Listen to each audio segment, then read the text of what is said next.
कौन थाए जोटी लोक मैंने कांदी पकांदी कि आपण से डायलॉग टिक दियंतो चिन्नू रे छातीर कलिजा को किए कौन अलग कर पारे तू पूरा मो छातीर कलिजा भागवत लेखा अच्छी पूर्वजित कर्म फले जाची मु दौठाए बड़े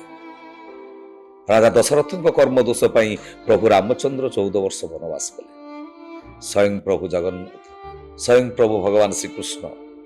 निज कर्म दोष शबर हाथ में मले निज कर्म दोष नल राजा घास काटि सुखदेव मुनि परीक्षित राजा कहले हे राजन कर्म मोहर निज गुरु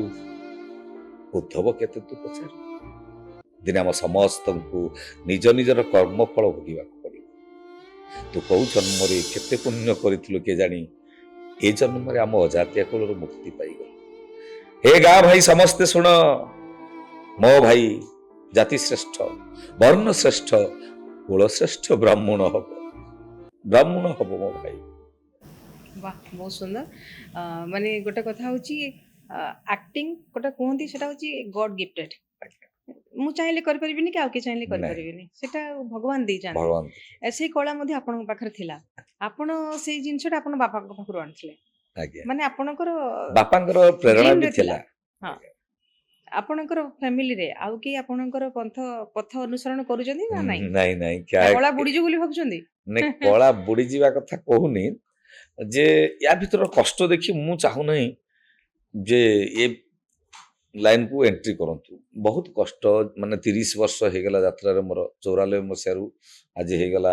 25 मसिया 30-31 वर्ष हो गला या भीतर जो कष्ट घर द्वार आम देखि पालुनी सबु दिन आम यात्रा रे बाहर बुलिलु तेणु मु चाहेनी पिला मानकु पिला सान पु मते थर कहला बापा मु गले भल हबनी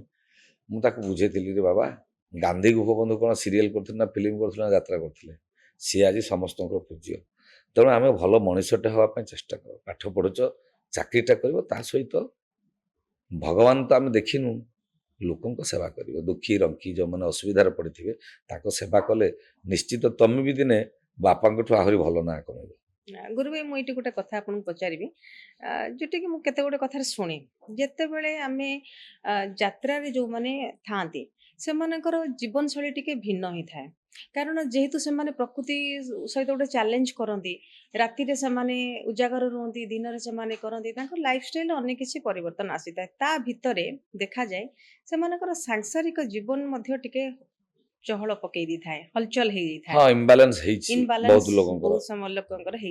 से आपन गोड़ खसी जाइनी भाग्य भारजा